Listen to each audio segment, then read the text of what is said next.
You can't hold me down. You can't hold me down. You can't hold me down. You can't hold me down. You can't hold me down. You can't hold me. Dealing with rental properties, at some point you're going to have a tenant that has a drug problem, drug addiction, or is selling drugs from the property. So at some point you're going to end up getting one of these people in your apartment. The actual law states that if you're, as a landlord or a management, and you know that a tenant is involved in illegal drug use or drug activities, you're actually supposed to report them and evict them. So it kind of gets a little crazy. The reason why I say it gets a little crazy, because I think, for example, marijuana use is probably at least, I would say 80% of the population is actually smoking marijuana. I know a lot of people will debate with me on that, but I think the marijuana use is kind of extreme, and most people don't report it if it's casual use and the tenant's not being a problem. So after that being said, we're going to talk about what happens when it's maybe something else, or they're selling drugs at the apartment. We're not going to talk about casual drug use. If it's casual drug use and the tenants aren't bothering other tenants or causing a problem, usually there's no need to get involved in that situation. So why get involved in it? So now we're going to go a step farther and talk about maybe drug dealing. This is really going to be more of a problem if it's an apartment building.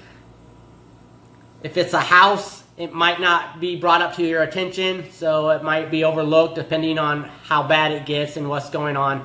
But many times, if there's actually drug dealing going on, it's a good idea to think about getting rid of those tenants, even if they're not causing a problem. And one of the reasons is because they're going to be having a lot of people come over, and some of those people may be sketchy. You don't know anything about them. If they see stuff, mostly with their neighbors, if they're tenants of yours, they're going to be stealing.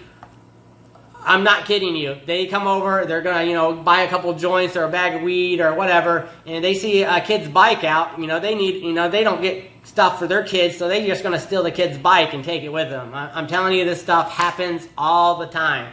So, and I'm just throwing that out there as an example. Obviously, not all of them are going to it, but you're taking those chances. All right, so with that being said, if it's actually drug dealing activities, it might be a good idea to think about getting rid of them. So we want to talk about how to actually go about this. One of the things sucks is after, let's say you do notice that they're selling or doing drugs, illegal drugs, let's say meth. How do you go about that process? The illegal drugs falls under a 3-day evictions. Depending on your states, you still might want to look into it, but most states are 3 days evictions, and you're going to have to fill out that paperwork. The problem with just serving the paperwork is many times you're going to go to court and they're going to want proof. So this is where it gets a little bit retarded on the court's side, because not only are they saying that you're required to report them with their illegal activities, but you're also supposed to evict them. And then you get to court after you know without a reasonable doubt that they're selling drugs or they're using drugs, and they're doing that at your apartment, and maybe all your neighbors are complaining. I mean, tons of crazy stuff. And this example, at the end of this video, I'll actually tell you the recent story and one of the reasons why I'm bringing up this issue now. But the courts are wanting you to have proof, and pretty much if you show up and they're going to show up, they're going to say that doesn't happen here. We don't use drugs, anything like that. So it's just kind of, to me, it's just kind of crazy. But at the same time, on the tenant's point of view, then you could pretty much, as a landlord, can just use that as a reason to get rid of anyone. So it kind of sucks, but you're going to have to go there, and I'm going to record it. If I see, if I'm over there for an hour and I see 15 cars come and go, I'm just going to record it. I'm going to start stating the dates, the times, and I'm going to take that in for information. So that's one way that you're going to need to do it. But I'm telling you this because most people don't think that that's that much important. But it's going to suck when you go in and you're having problems with a tenant, and mostly when you try to evict them, that problem is going to escalate. Many times the people that have a drug problem that is come down to the time where you're having to evict them, they're already unruly, they're already breaking a lot of rules, they're doing a lot of stuff that now, by telling them that they're going to be evicted, they're going to up the game a little bit and probably be a lot worse. So then you're going to have to start that all over, and even if you might have to record it later, try to get that proof. So I'm just warning you guys now that you guys want to go in with some kind of evidence, because it's going to be a little harder. Again, the state says that you must report them, so you have to call the cops. I haven't done this, so I don't know if the cops will come over and if they search the house. I mean, I don't see that happen because they still don't have a warrant, and I don't, as a landlord, I don't think you can allow the cops to come in. So I don't know how that will give you any proof or anything. So wanted to throw this stuff out there. Also, for the marijuana usage, it's also going to go by your state on if your state has legalized it. Even though the federal government says it's illegal still, states have legalized it in some areas, mostly medical and stuff like that, and the state's not going to allow you to evict them over their purpose. Now, if they're selling drugs, that's still going to be illegal. Even if it's not illegal to sell it because they're licensed, they're still going to have a drugs tax stamp permit. They're also going to have to be operating at a place of business, which your housing is not going to be a place of business for them to operate that legal activity at that point. So you're still going to be able to evict them if they're selling it, stuff like that. Again, with just the marijuana stuff, like I said, it's so common that I think unless they're having a lot of problems with it, neighbors having complaints, and how that problem, a lot of times that's going to be, I would just let it go. I mean, it's going to be your call, but it's hardcore drugs like meth. Meth is very serious. You can see how meth changes a person. It's just insane, and usually if they're into the meth, you're definitely going to be getting a lot of calls from the neighbors and having some problems. And as soon as you recognize that it's the drug of choice is meth, you need to really consider really getting rid of those guys as soon as possible. All right, so I'm going to go ahead and talk about my thing, because of course, I mean, everyone's watching this video is going to say, well, why would you rent to a drug addict in the first place and stuff? So I'm going to talk about that. It was probably about 3 years ago. I currently don't actually manage the tenants, so it's going to be kind of like maybe hearsay on my management that's going through this project and what I'm relaying that happened with her. And I also know the people, and so I'm going to put in my personal stuff too.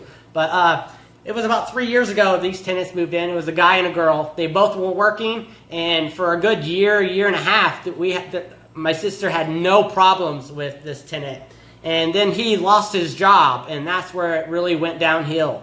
After he lost his job, he started slowly selling drugs. It was probably very casual because we didn't see it too much, but we did notice that he wasn't planning on getting a job, and he didn't go back to work. A good half a year to a year went by, and we seen activity picking up, and then we also started having more and more neighbors calling, complaining about stuff. And then I actually went there and remodeled the upstairs apartment, and I also was witnessing all the people coming and going and how he was acting, and you could definitely tell that he was also on meth. And my little brother is also a meth user and is very out there, and he also was coming over and they were hanging out. So I knew right there that it was time probably to get rid of him.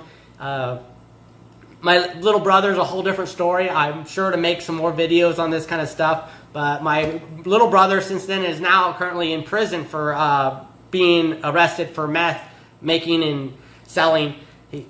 He's had a lot of run-ins, and I'll talk about that in another issue. But anyways, we can clearly see that this tenant is probably needing to go. But again, it wasn't that big of a deal yet.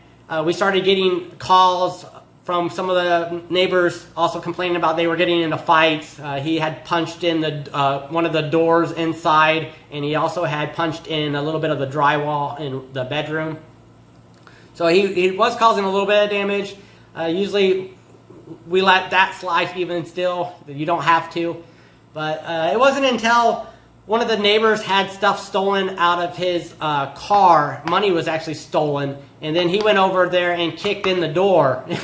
And I made a video on that of replacing it. And that's what happened there. And then a couple weeks later, we had a new tenant move in the upstairs. And she wasn't there. She was gone for about 2 weeks. And her car had actually got broken into, and some stuff, or she had a Jeep, and some stuff had gotten stolen. And this fourplex is on a dead-end street, and only two buildings is a fourplex and a duplex, and I own both of them, and it's a dead-end street. No one comes down this street, and we just started having a lot of issues, and we knew it was them, or I mean, it might not be him himself, but it was someone that comes over there quite a bit and hangs out. They're also hanging out there's carports, and they hang out with lawn chairs in there under the carport, and they're hanging out there all the time. I've also had some tenants say that they don't like coming home and having all of them out there like that. So, I mean, those are also reasons to not have them there. But again, I hate evicting people, so I really let it go for so long. But at this point, we decided that this was it. We had to let it go. So, well, guys, I actually almost forgot another big part of this story is also we had a problem with them paying rent.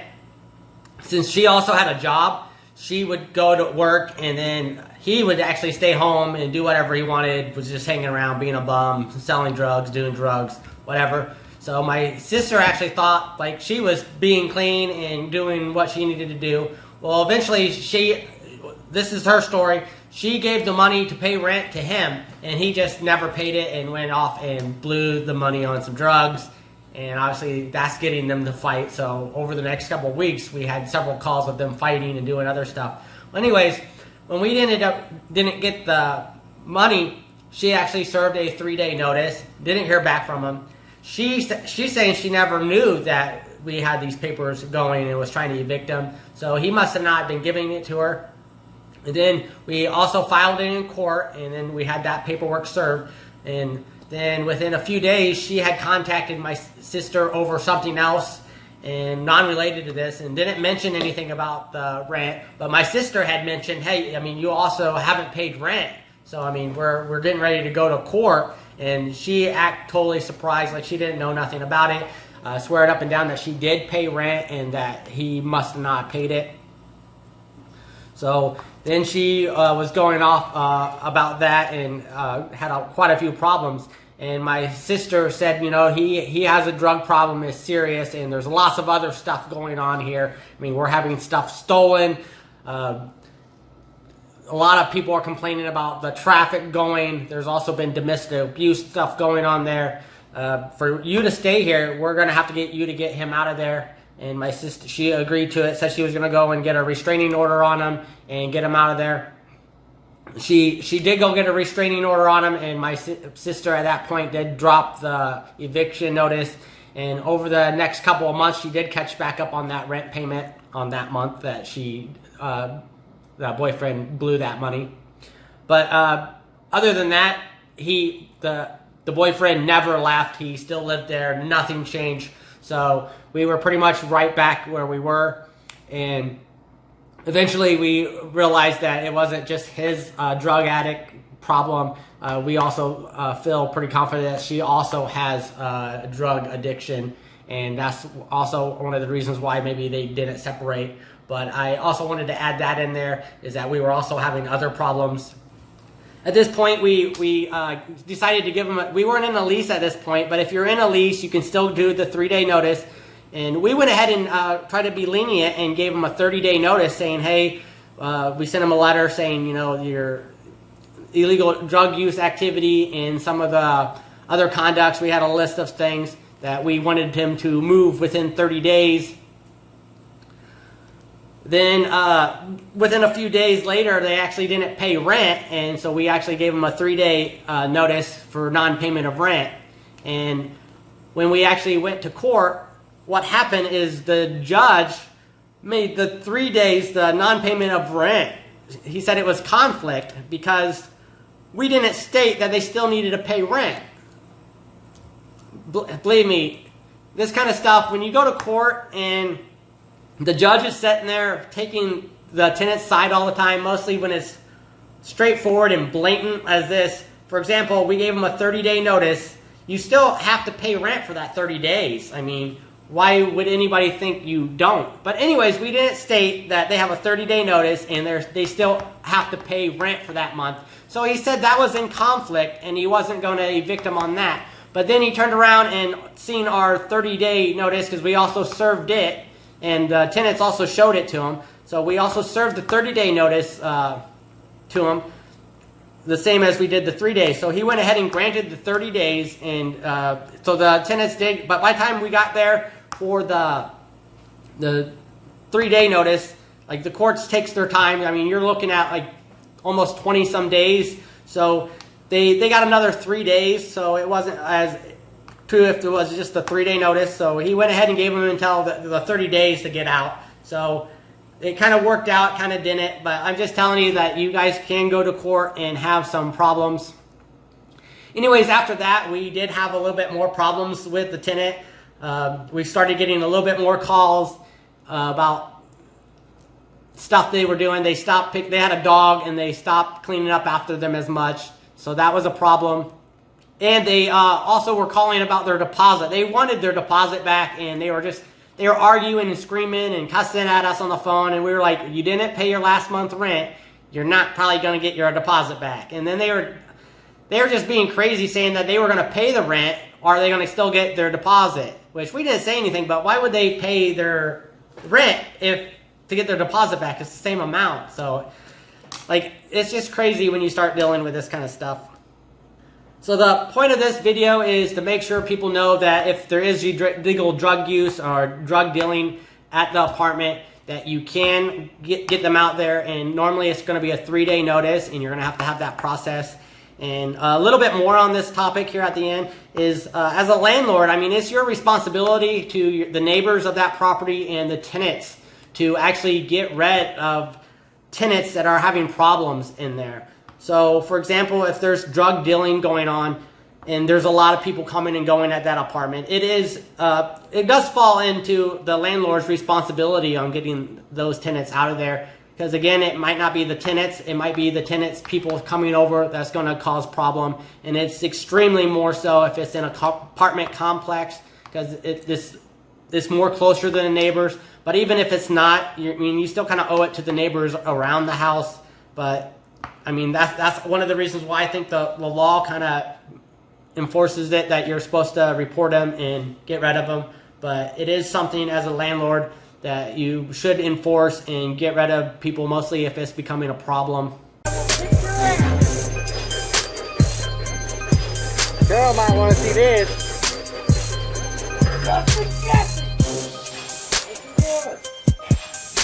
He's gonna get his ass busted. That's the boy does. You're gonna get your ass whooped.